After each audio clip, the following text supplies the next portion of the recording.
If you've been around for a while, I want to thank you for sticking around. If you're new to the channel, I want to thank you for stopping by. My name is Askericmoss. I am a personal trainer, motivational speaker, and modern-day performing strongman. If you're unfamiliar with what a modern-day performing strongman is I perform feats of strength as part of a live show. Things like bending steel bars, breaking chains with the chest, twisting horseshoes, rolling up frying pans, driving nails through wooden boards by hand, sort of the thing that you would see in vaudeville, but with a modern-day twist. Now, being a personal trainer and modern-day performing strongman, I know that people would have questions about my opinions on strength and my philosophy on strength and stuff like that. And in an effort to both give you guys what you want, as well as develop content for my YouTube channel, I started a YouTube series where I would encourage people to drop me a question in the comments below.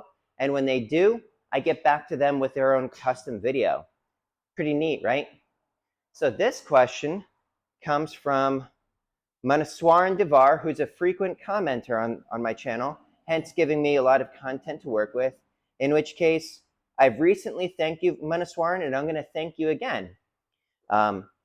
It helps me out by giving me stuff to talk about on my YouTube channel. When I don't know what to talk about, it's hard for me to come up with stuff. And you've been a good feeder for this sort of thing.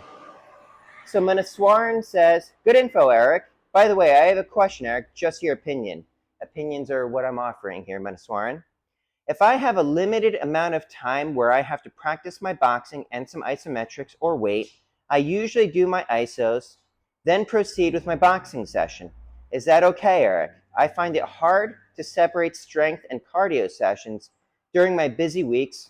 What I did was performing my Turkish getup and a few moves, then move to boxing sessions and moderate, then ending the training with body weight.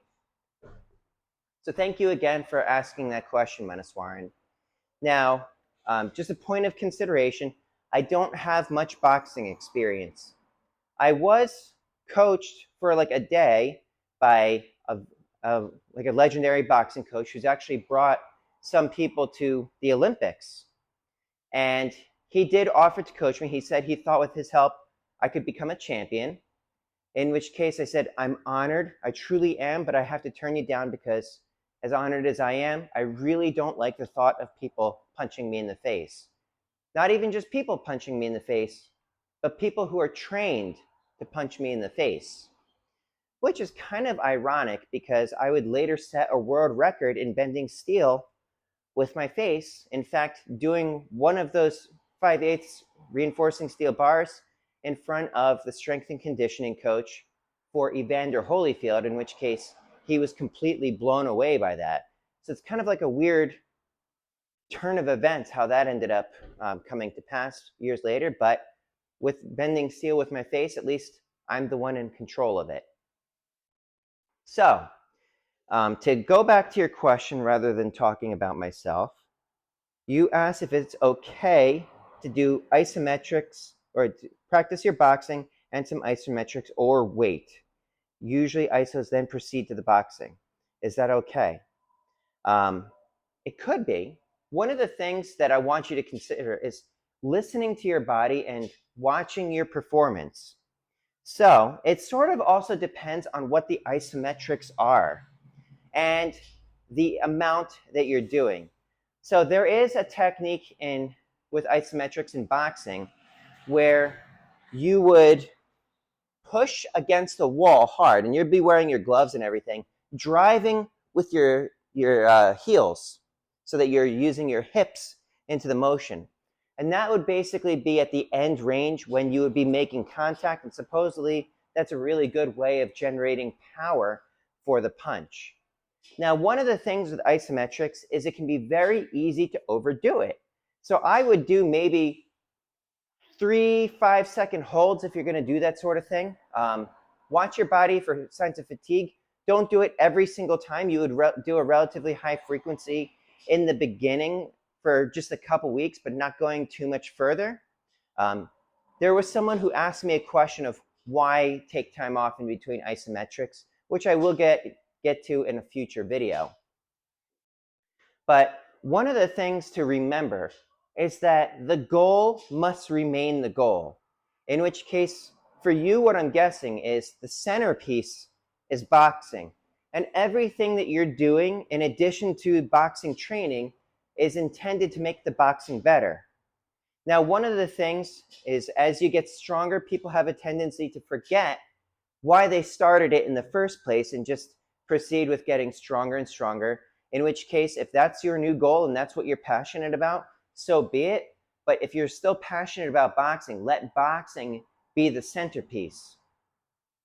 So if you're practicing the isometrics and stuff like that, and then you go after some heavy bag work, pay attention to how hard you're hitting the heavy bag. And if you are losing power, that's when I would probably call it a day.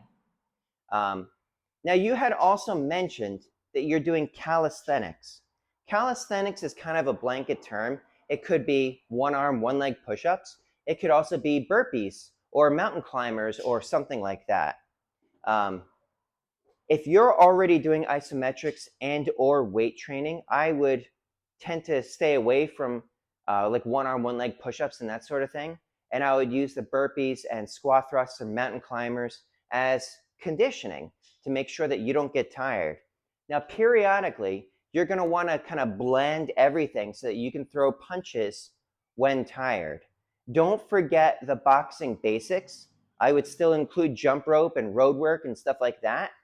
But I hope that makes sense. If you have additional questions or comments or anything like that, please drop it in the comments below and I'll see if I can get back to you with another custom video. That sort of thing helps me explain what I really want to explain. It also helps continue to give me content for my YouTube channel that you can benefit from and others that may be in a similar place as you can also benefit from. But that is it for today. I want to thank you again, Manaswaran. And for the rest of you, if you have comments, drop it in the comments below. If you like this button, or if you like this video, you know how this sort of thing works. Hit that like button if you want to see more of this sort of thing, or you want to see the vlogs I do for my shows.